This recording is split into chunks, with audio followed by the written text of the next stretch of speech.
At the airport after an argument, my parents and sister canceled my ticket and left me stranded in Europe. No boarding pass, no phone, no way to call for help. A man who looked like a multimillionaire, impeccably dressed, walked toward me and whispered, "Pretend you're my wife. My driver is about to arrive." Then he added with a cold smile, "Trust me, they'll regret this." And he was right. I had no idea just how right. My name is Joyce Romero, and I'm 38 years old. That day at Charles de Gaulle Airport in Paris, everything shattered in seconds. We'd flown in as a family, my parents, my sister, and me, for a trip I'd helped fund heavily, hoping it would fix the cracks after my divorce. But at the check-in counter, the fight erupted fast. I said no to sending more money home right away. I was finally prioritizing my own savings. They turned on me instantly. Selfish, unstable, always a source of worry. My sister had taken my phone and charger earlier, for group photos. My mom had my passport to handle all the documents together. When they collected their boarding passes and headed to security, I realized my return ticket was gone. They'd canceled it coldly, saying I could figure things out on my own. Without a backward glance, they disappeared through the gate. I stood frozen, heart pounding, realizing I'd been set up. No phone to call anyone, no boarding pass to follow. I rushed to the help desk, explaining desperately, but security stepped in, telling me to leave the restricted area. That's when he approached the stranger in the sharp suit who'd clearly been watching my struggle. He leaned close and delivered those exact words. In that moment of pure desperation, I gripped his hand and followed him out. As the limousine pulled away from the terminal, I glanced back at the fading lights, a cold resolve building inside. They thought they'd left me broken, but they were wrong. If you've ever felt betrayed by family in a way that changed everything, or wondered how far people would go for control, share your thoughts in the comments below. What would you do if trust turned into abandonment? Like that, I read every comment. Let's hear your stories. The limousine glided smoothly through the darkened streets of Paris, the city lights blurring past the tinted windows. I sat in the back seat next to the stranger who had just pulled me from the brink, my mind racing as I tried to process what had happened. The driver up front remained silent, focused on the road, while the man beside me stared ahead for a moment before turning to me. "I suppose introductions are in order?" He said, his voice calm and measured with a faint American accent. "Alexander Hayes, 42. I run a real estate group based in New York." I nodded, still gripping my small carry-on bag like a lifeline. "Joyce Romero." I replied, my words coming out steadier than I felt. 38. Thank you for whatever this is." He gave a slight smile, not warm, but genuine enough. "I saw you at the help desk.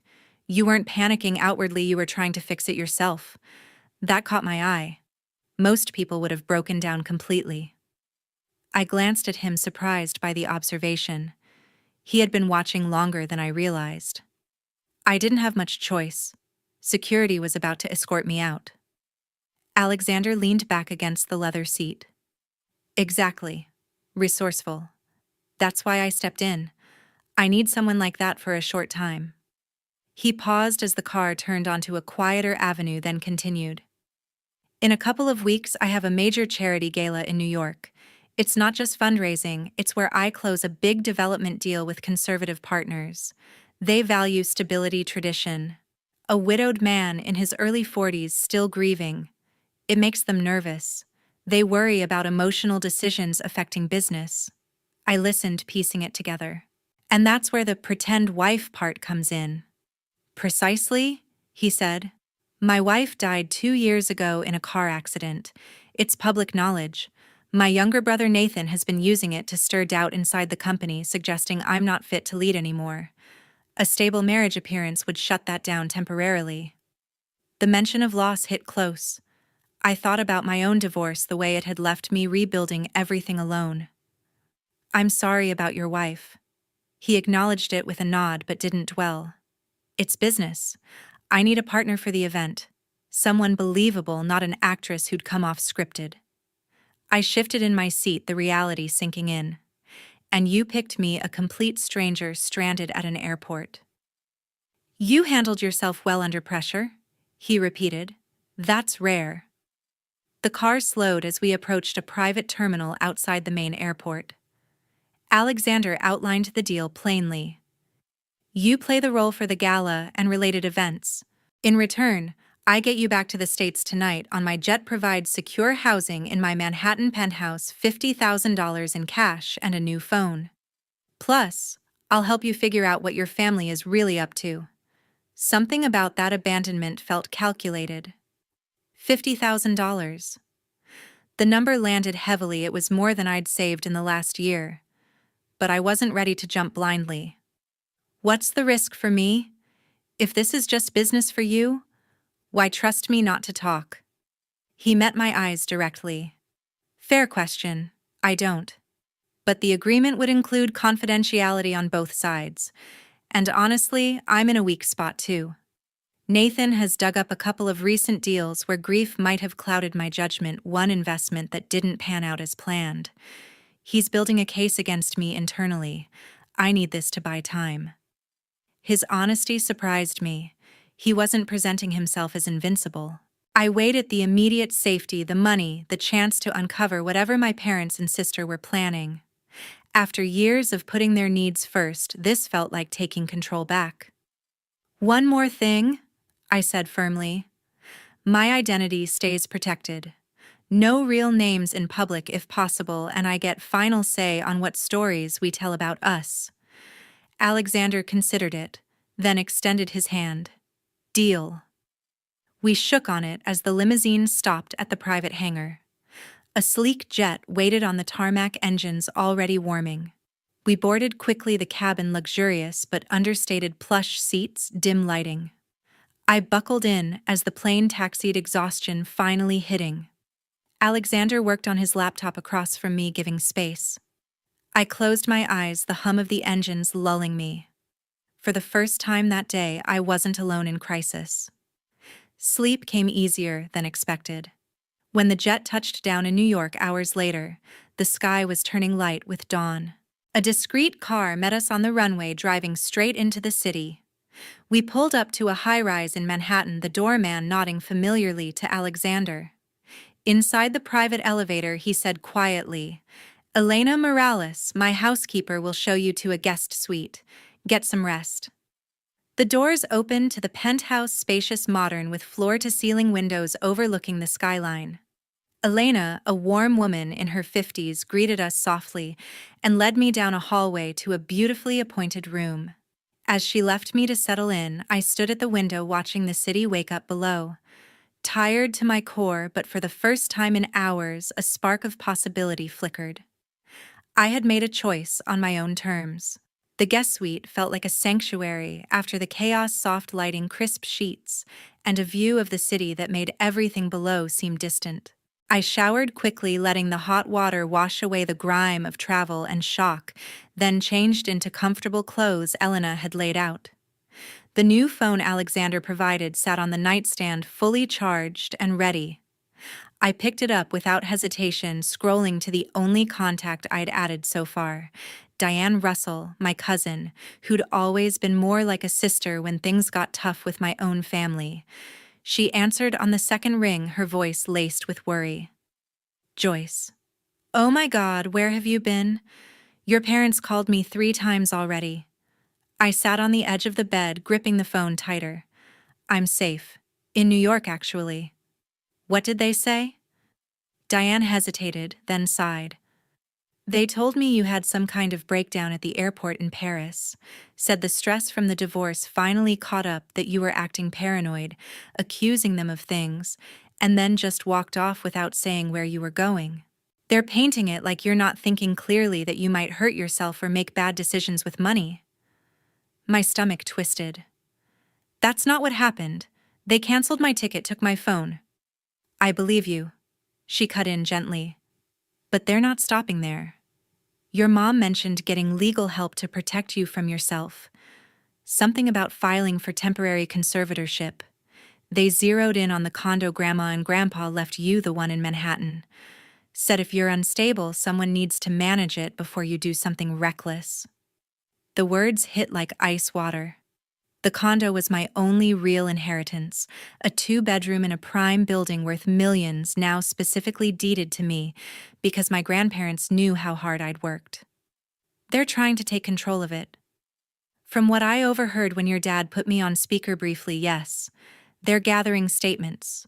Old emails where you vented about stress after the divorce, maybe doctor visits for anxiety. In New York, conservatorship isn't automatic, but if they show evidence of incapacity, like inability to manage affairs, a judge could appoint a guardian temporarily. I stood up, pacing the room. At first, doubt crept in. Had my post-divorce meltdowns been that bad, I'd canceled plans last minute, withdrawn sometimes. But then, clarity sharpened. This was calculated, building on real vulnerabilities to twist the narrative. Diane, can you forward anything they've sent you? Emails, documents. Already on it, she said, and my phone buzzed with incoming messages, screenshots of drafts, a list of concerns they'd compiled. I scanned them quickly, anger replacing any self-doubt. They weren't worried about me. They were positioning themselves as saviors to seize assets. I thanked Diane, promised updates, and hung up. The penthouse was quiet as I headed downstairs, finding Alexander in a modern office off the living area, reviewing papers. I need to talk, I said directly, stepping in. He looked up, setting aside his work. Everything okay? No. I handed him the phone to show the screenshots. My family isn't just upset, they're building a case for conservatorship. Using my divorce stress as proof I'm incompetent to handle my own finances, especially the condo inheritance. Alexander scrolled through his expression, turning serious. This is sophisticated. In New York, it's not like California. Conservatorships here are rarer for adults without severe cognitive issues, but possible if they prove grave risk to property or self. They're smart not to claim disappearance. Framing it as mental health concern makes it harder to dismiss outright. I nodded, leaning against the desk. We need to counter this fast. Use your lawyer to file something preemptive, maybe an affidavit of competency, or block any petitions. He didn't hesitate. Martin Coleman, he's the best for asset protection. I'll call him now. Within an hour, Martin arrived, a sharp man in his 50s, briefcase in hand. He listened as I explained, reviewing the forwarded evidence on a secure tablet. They're laying groundwork, Martin said, but we can respond aggressively. Medical evaluation if needed, financial records showing competent management. I'll draft opposition papers tonight. Alexander added quietly. Nathan's pulling similar tactics on me, questioning my capacity based on grief. So we're both vulnerable here. Full transparency, my position isn't ironclad yet. That admission grounded things. I wasn't aligning with someone untouchable. We were both fighting parallel battles. As Martin left with instructions, I returned upstairs and opened the laptop Elena had provided. I pulled up New York guardianship laws, reading about requirements for petitions, hearings, independent evaluators. For the first time, waiting wasn't an option. I had to arm myself with knowledge. Sitting there in the quiet room, screen glowing in the dim light, a shift settled deep inside. Protecting what was mine meant acting now, not hoping others would. The gala planning kicked into high gear from the moment Alexander assembled his core team in the penthouse conference room. Spreadsheets and vendor contracts covered the table, coffee steaming in mugs as everyone dove in. I didn't wait to be asked. Mind if I take a look at the program timeline? I said, pulling a chair up beside the lead coordinator. She slid it over without question. Within minutes, I spotted overlaps, 2 keynote speakers scheduled too close, risking delays that could ripple through the entire evening. This needs shifting. I pointed out, marking adjustments with quick notes. Move the auction segment earlier. It energizes the crowd before dinner. The coordinator raised an eyebrow but nodded. Alexander watched from across the table, saying nothing yet, clearly noting the change. By the end of that first meeting, I'd restructured the guest seating to avoid awkward placements, putting rival developers far apart, while grouping potential partners near each other for natural networking. When a major sponsor emailed concerns about committing fully, citing whispers of instability in Alexander's leadership, I asked to see the thread. Reading the exchanges, I drafted a response on the spot, personalized, acknowledging their long history with the company, while highlighting upcoming projects with solid projections. "Send this," I told the team. "It addresses the doubt, without defensiveness." The sponsor replied positively within hours, increasing their pledge. Alexander pulled me aside afterward. "You're making yourself indispensable."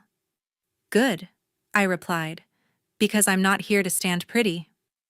He gave a short laugh, the first real one I'd heard from him.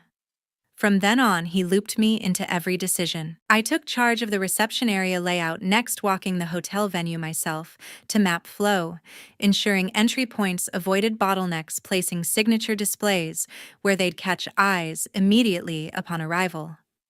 Coordinating with the lighting crew, I insisted on warmer tones for the cocktail hour, transitioning to cooler spotlights during speeches to keep energy focused. Alexander opened up more during late sessions. One evening, reviewing budget overruns, he admitted a recent investment flop, a property deal pushed through too quickly after his wife's death. "Nathan's circling it as proof I'm not thinking straight," he said, rubbing his temple. "He's right that grief clouded things, but wrong about my ability to recover." I leaned forward. "Then show recovery. Pull projections for the next quarter, highlight corrections already in motion." He considered it, then incorporated my suggestion into the board update. We rehearsed public appearances relentlessly, walking into mock rooms arm in arm, fielding imagined questions from reporters. Our cover story meeting at a real estate conference in Chicago years ago felt scripted at first. "Too stiff," I said after one run-through. "Make it casual. I was handling event logistics for the venue you complained about, the coffee we bonded over, bad catering, horror stories." Alexander tried it, adding his own twist about spilling said coffee on my notes. It landed naturally, even drew a genuine smile from him. As deadlines tightened, I handled vendor escalations, personally negotiating with the florist when deliveries ran late, calming the caterer over last-minute dietary requests from VIPs. Alexander deferred to my calls more often, trusting the instincts honed from years managing high-stakes corporate events. The night before the gala, I ran a final walkthrough at the venue, a lone checklist in hand. Every detail aligned, signage positioned perfectly, tech rehearsals, flawless contingency plans for weather or no-shows locked in. Back at the penthouse, trying on the gown Elena had helped select, elegant navy silk that fit like it was made for me, I caught my reflection. The woman staring back moved with purpose, eyes sharp. Work had pulled me out of survival mode into something stronger, control, earned through competence. Tomorrow's event wasn't just Alexander's test, it was mine too. The grand ballroom of the Manhattan Hotel buzzed with anticipation as Alexander and I stepped through the entrance, cameras flashing from the step-and-repeat backdrop. We moved together seamlessly, his hand lightly at my back, my smile practiced but genuine enough to pass scrutiny. Guests in tuxedos and gowns mingled under crystal chandeliers, champagne flutes clinking while a string quartet played softly in the corner. Everything felt aligned until midway through cocktails, when Alexander's phone vibrated with an alert from his PR team. A tabloid had just republished old rumors about his instability post-widowhood, quoting an anonymous source close to the company, claiming recent deals showed poor judgment. We both knew the source, Nathan feeding the narrative. The team's prepared statement went out immediately, a firm denial emphasizing strong performance metrics and forward momentum. It contained the spread somewhat, but whispers rippled through the room. One key partner, a conservative investor from Texas named Harlan Reed, pulled back visibly, his conversation turning polite but distant when Alexander approached about finalizing the development contract. I watched from across the cluster, reading Harlan's body language, arms, crossed eyes, avoiding direct commitment. Excusing myself from a group of donors, I made my way over glass in hand. "Mr. Reed," I said, smoothly extending a hand. "Joyce Hayes. I've been handling some of the event coordination tonight, but I'm also involved in the project details." He shook it cautiously. "Pleasure. Heard a lot about the waterfront proposal."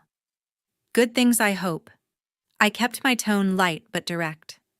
"I know the recent article stirred questions. Off the record, those sources have agendas. The numbers don't lie, though." I pulled up discrete slides on my phone, preloaded projections I'd insisted on having ready. "Look here. Revised occupancy forecasts, post-adjustment risk mitigation on the last deal already yielding positive cash flow this quarter." Harlan scrolled, eyebrows lifting as he absorbed the data. "These corrections weren't public."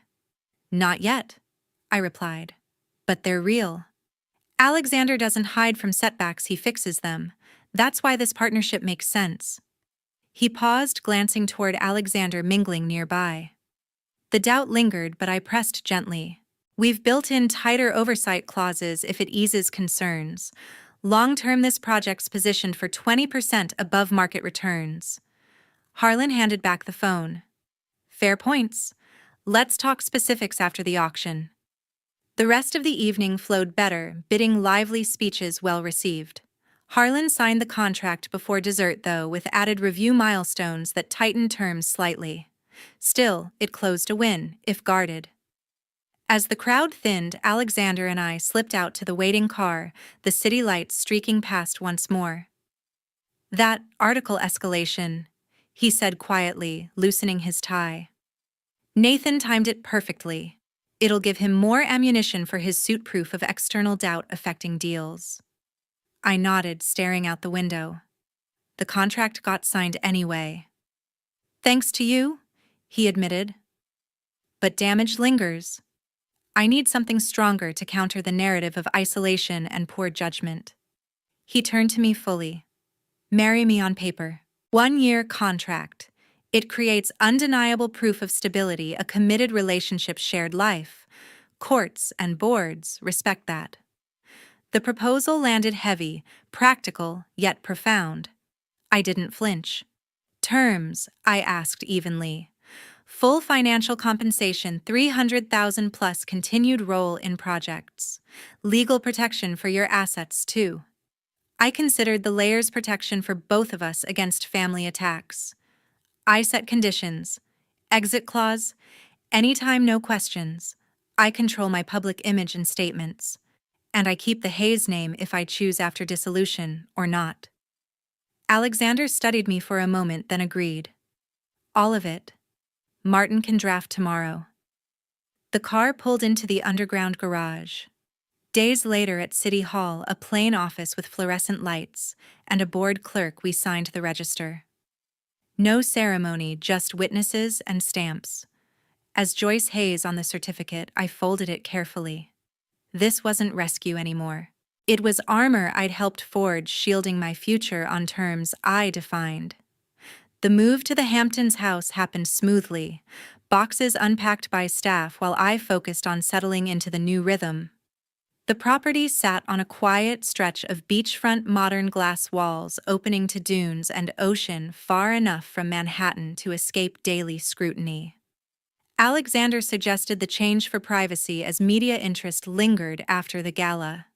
I agreed. The distance felt like breathing room. My role shifted quickly from temporary to substantive. The company was developing a luxury resort complex along the coast, and Alexander brought me into strategy sessions from day one. I dove into market reports comparing occupancy trends for similar properties in the area.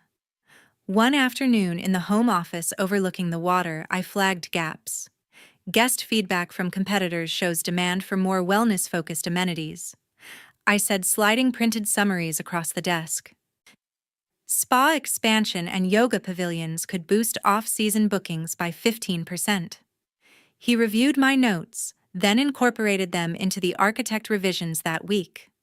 Design meetings followed virtual calls with the team, where I pushed for guest flow improvements based on past event layouts.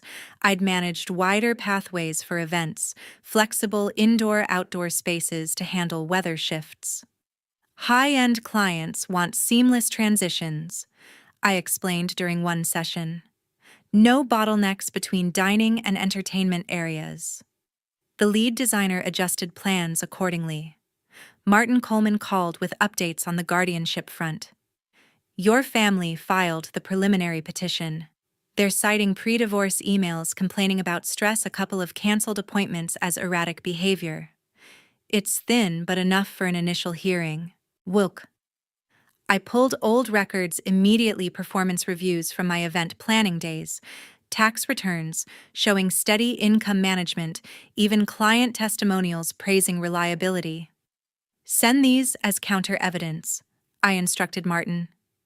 Affidavits from former colleagues, too, prove consistent competence. He filed them promptly, stalling any quick approval.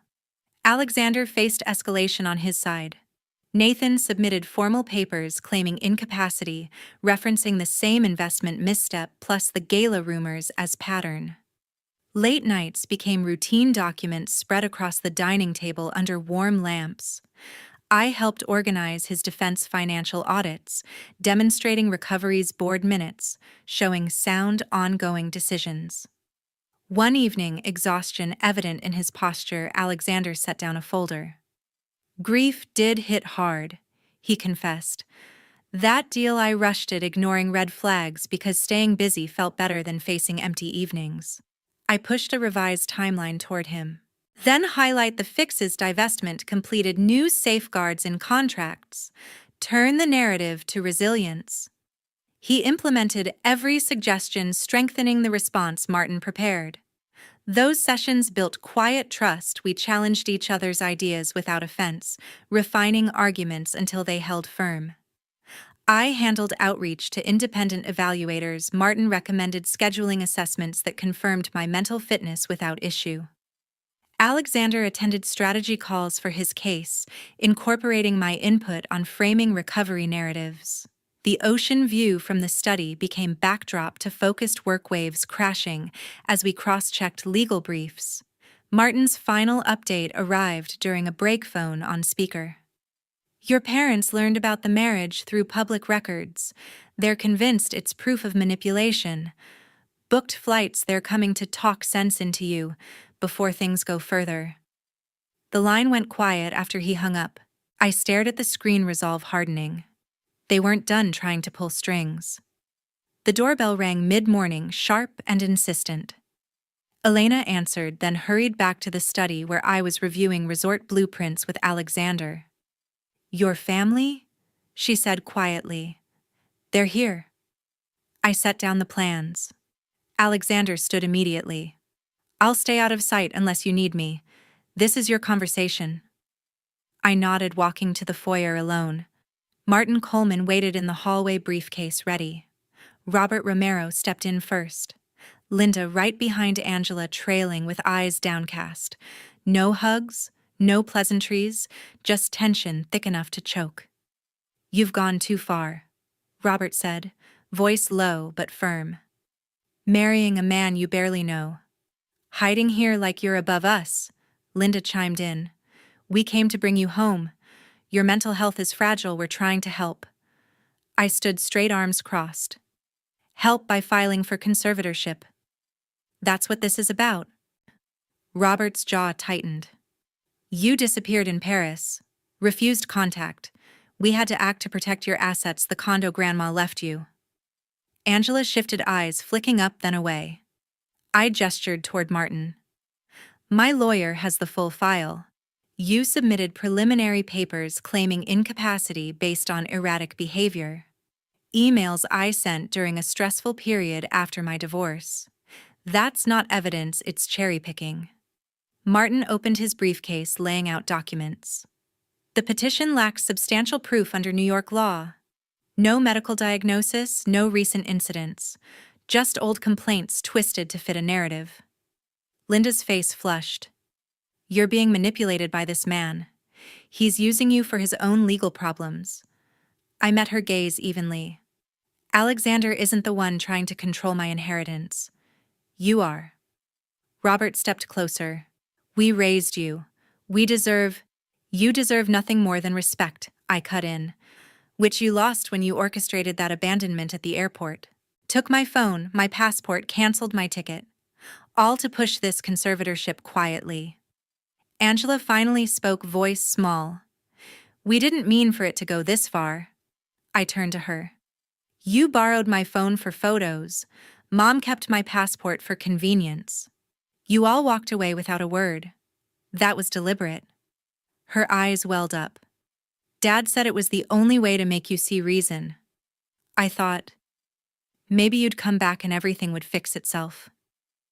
I shook my head slowly. You let them use you. Again. Robert tried to interrupt. Enough. Come home. We'll drop the filing if you sign over management of the condo to us. I pulled out the ultimatum I'd prepared with Martin. Here's my offer. Withdraw the conservatorship petition immediately. Issue a public statement acknowledging it was unfounded. In return, I won't pursue counterclaims for fraud, forgery, or emotional distress. Linda scoffed. You wouldn't dare sue your own family. I looked at each of them. Try me. Angela wiped her eyes, glancing between us. For a second, something flickered, regret, maybe understanding. She opened her mouth, then closed it, stepping back beside her parents. Robert shook his head. You're not the daughter we raised. I'm the daughter you never valued, I said quietly. They turned to leave, Angela hesitating at the door. She looked back, once eyes red, expression raw with something that might have been guilt. Then she followed them out. The door closed behind them. I exhaled, the silence heavy. Martin gathered his papers. I'll file the counter motion today. Alexander emerged from the hallway, arms crossed. You handled that perfectly. I nodded, resolve settling deep. No more waiting for them to do the right thing. We walked back to the study. I sat at the desk, opened my laptop, and began drafting the formal complaint for civil action, fraudulent attempt to gain control of property, emotional manipulation, breach of trust. The decision felt final, necessary. They had chosen their path. Now I chose mine. The court's decision came swiftly. Martin's counter-evidence, medical records confirming no ongoing incapacity, financial statements proving independent, management affidavits from colleagues attesting to my reliability overwhelmed their petition. The judge ruled there was insufficient basis for guardianship under New York standards, dismissing the case outright, and noting the filing appeared motivated more by property concerns than genuine welfare. No penalties were imposed, but the public record spoke volumes.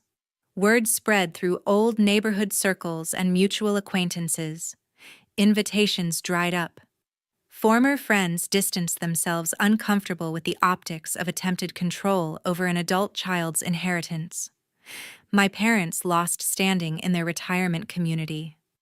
Whispers followed them at events they once hosted. Angela's professional network caught wind too, subtle shifts in how colleagues viewed her judgment. They no longer had leverage over me or the condo. The property remained mine, alone, untouched. One evening, an email from Angela arrived, subject line simply, "I'm sorry." She wrote about realizing too late how her silence enabled the plan, how guilt kept her up nights, how she wished she'd spoken up that day in the Hamptons. I read it twice, feeling the pull of old bonds. Then I closed the message without replying. Some bridges once burned stay that way. The contract marriage ended precisely on schedule. We filed dissolution papers amicably, no contest, no drama. I retained full control over my public image and assets as agreed. The Hayes name faded from legal documents, but the protection it provided lingered in resolved threats. Alexander prevailed against Nathan as well. Board reviews accepted the period of stability during our arrangement as evidence against claims of ongoing incapacity. Nathan's challenge collapsed, leaving him sidelined in company decisions. We parted as partners turned friends, mutual respect intact, occasional check-ins about projects, but separate lives. I poured energy into launching my own event planning firm. Starting small with referrals from gala contacts, momentum built fast. Corporate launches, nonprofit fundraisers, high-profile weddings bookings filled the calendar within months.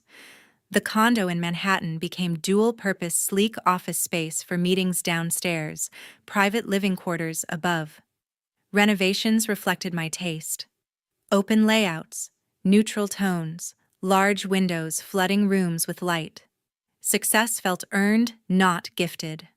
Alexander visited once for a consultation on a company retreat I organized. We walked the beach afterward, conversation easy. "You built something solid," he said. "So did you," I replied. No romance lingered, just appreciation for shared survival. Years on the firm's flagship event unfolded at a waterfront venue in the Hamptons, hundreds of guests, flawless execution, rave reviews already pouring in. I stepped onto the terrace during a quiet moment, ocean breeze carrying salt and evening chill. Waves rolled in steadily, horizon painted in fading gold. Family trust can fracture beyond repair, I realized standing there. But self-worth doesn't depend on bloodlines. Cutting ties wasn't loss, it was liberation. The freedom to define my value, chase ambitions without apology, surround myself with people who choose respect over obligation. That's the real inheritance, knowing when to walk away and building stronger on the other side. If betrayal taught me anything, it's this: broken faith from those closest hurts, deepest yet healing, comes from within. You don't need permission to protect your peace. Sometimes ending a chapter forcefully opens the best ones ahead.